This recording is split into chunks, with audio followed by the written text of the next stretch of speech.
गुरु को आप कैसे हो? सभी अच्छे होंगे। मैं आपको बहुत ही एक सुंदर सी आज बात बताने वाला हूँ गुरु महाराज जी की। तो वीडियो आपको पूरी देखनी है, वीडियो छोड़ के नहीं जाना, वीडियो लाइक करना, सब्सक्राइब करना। जय गुरु महाराज। ऐसे ही एक बार हमारे हृदय सम्राट सदगुरुदाता दीनदयाल जी श्री पंचम पातशाही गुरु महाराज जी शाम के समय सारी संगत को समय दे रहे थे। लंबी कतारें लगी हुई थी।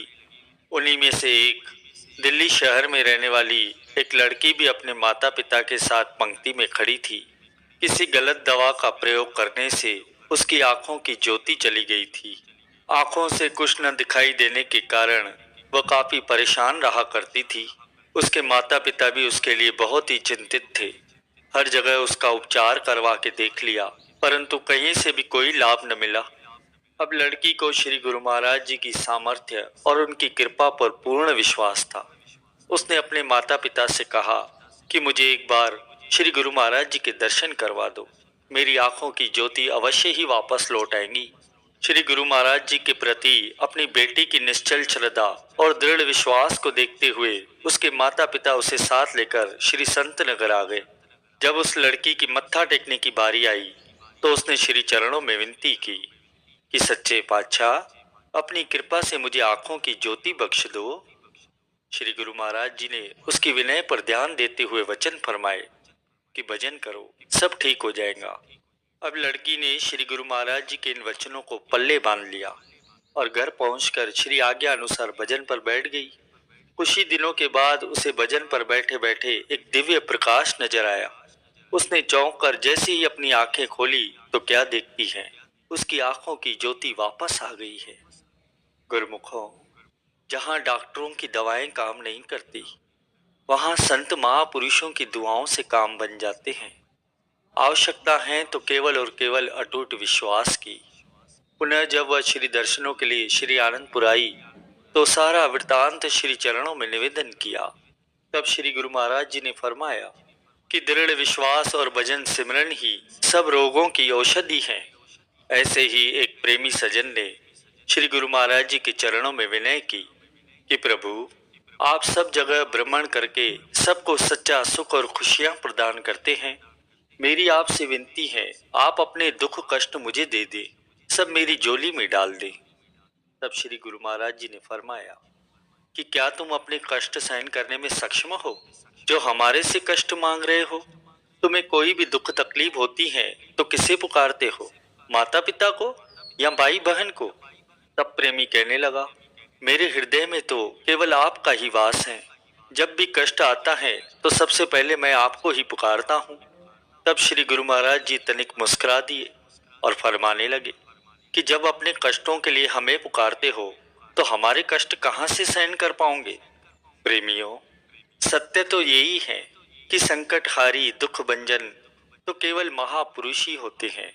उनका कोमल हृदय अपने भक्तों की वेदना को सहन नहीं कर सकता, इसलिए वे उन्हें सब बंधनों से मुक्त कराने के लिए, सुख स्वरूप बनाने के लिए अपने सुकोमल तन की परवाह न करते हुए सारा भार स्वयं उठा लेते हैं। एक दिन शाम के समय सदगुरुदेव महाराज जी अनेकों प्रकार की वस्तुएं पास में रखकर सारे प्रेमियों को फरमाने लगे, अपनी अपनी जरूरत के अनुसार जिसको नमकीन, मीठा, चटपटा जो वांछित हो खुशी से ले जाओ। तभी एक प्रेमी ने श्री चरणों में अर्ज की, प्रभु, आप हमारे बन जाओ, हमारी फकत यही चाहना है। उसे आशीर्वाद प्रदान कर सदगुरुदेव महाराज जी ने फरमाया, जिसकी जैसी चाहना होती है उसकी उसी अनुरूप ही इच्छा पूर्ति होती है। महापुरुष फरमाते हैं कि संसार की सकल सुख सामग्री को भूलकर जिसने मालिक से मालिक को ही मांग लिया, उसने अपना लोक परलोक खुशियों से भरपूर कर लिया। इसीलिए सारे ओट आसरे छोड़कर केवल एक मालिक का सहारा लो। जो सत्पुरुषों की सेवा कमाते हैं उन्हें दरगाह में स्थान प्राप्त होता है। श्री गुरु महाराज जी के श्री चरणों में कई गुरुमुख प्रेमी ऐसे हैं जो मत्था टेकते समय अपनी समस्याएं विनय करते, तो श्री गुरु महाराज जी उनका निदान अपने मधुर वचनों से शीघ्र ही कर देते। ऐसे एक गुरुमुख परिवार था। उनके साथ में एक 13 साल का लड़का भी था जिसका नाम पूरन था।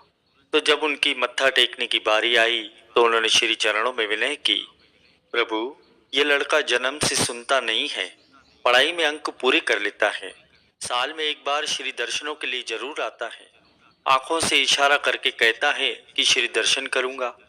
श्री गुरु महाराज जी उनकी विनय सुनकर मुस्कुरा दिए और उनसे फरमाने लगे कि तुम दूर हट जाओ, यह अकेले में हमसे कुछ बात करना चाहता है। वे हैरान थे कि सुनता तो नहीं है, बात कैसे करेगा। वे दोनों ही दूर हो गए। उसने विनय की कि प्रभु, आप मेरे पिछले जन्म को तो जानते ही हैं कि कैसे मैं माया के वशीभूत होकर भक्ति पथ से भटक गया था।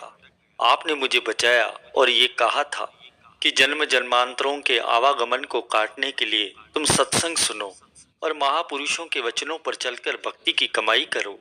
तब मैंने विनय की थी कि मुझे आपकी कृपा से पुनः मानुष्य जन्म मिले। केवल जिंदगी की यह घटना याद रहे कि मैं केवल सत्संग सुन सकूं, बाकी समय मैं बहरा रहूं। बाहरी पढ़ाई तो आपकी कृपा से किताबों को देखकर ही और मास्टर द्वारा पढ़ाते हुए उनके इशारों से ही समझ लेता हूँ। अब कृपया आप मेरा मार्ग प्रशस्त करें। तब श्री गुरु महाराज जी ने फरमाया, पूरन, तेरे मन में भक्ति की इतनी तीव्र अभिलाषा है, अब इस जन्म में पिछले जन्म की घटना याद रखना, साधु संतों की सेवा करना, सत्संग पर मनन करना और नाम सिमरन में दिल लगाना। धीरे धीरे तेरा ये बहरापन समाप्त हो जाएगा। इस दृढ़ ख्याल से अपने लक्ष्य को हासिल कर तुम पूर्ण हो जाओगे। प्रेमियों, दूर खड़े उस लड़के के माता पिता यह देखकर हैरान हो रहे थे कि उनका लड़का कैसे श्री वचन सुन रहा है। श्री महाप्रभु जी ने उन्हें पास बुलाया और श्री वचन फरमाए कि भक्त जी, इसे अब सत्संग में और आश्रम की सेवा पर अवश्य ले जाया करो। बड़ा होकर जितना समय और धन संतों की सेवा में लगाने देना। सत्संग सुनते सुनते इसका बहरापन दूर होता जाएगा।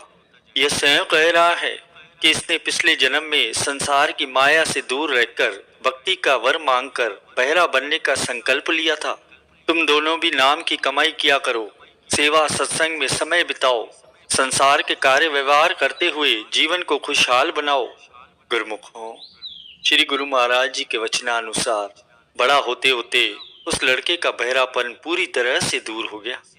गुरुमुखों, महापुरुष संसार में जीवों के कल्याण के लिए ही अवतरित होते हैं। उन्हें गुरुमुखों का ख्याल रहता है। महापुरुष इतने दयालु होते हैं, सेवकों पर इतनी कृपा करते हैं कि वे कभी भी उन्हें इधर उधर या माया की तरफ नहीं जाने देते। उनकी जो इतनी कोशिश होती है, तो गुरुमुखों का भी यही फर्ज है कि वे अपने इष्ट देव संत सदगुरु की आज्ञा में चलते रहे। सेवकों को भी तो केवल सदगुरु का ही तो आसरा होता है। जैसे कहा भी गया है कि एक भरोसा, एक बल, एक आस विश्वास, स्वाति सलील गुरु चरण है, चात्रिक तुलसीदास। सेवकों को अपने इष्ट देव संत सदगुरु का ही आसरा होता है, भरोसा रहता है, और उन सेवकों की जितनी भी कार्रवाई होती है वे सब अपने इष्ट देव के बल पर ही होती है।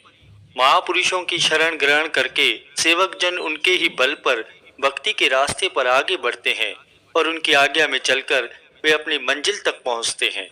उनका यही लक्ष्य होता है कि हमारे इष्ट देव हम पर प्रसन्न रहे।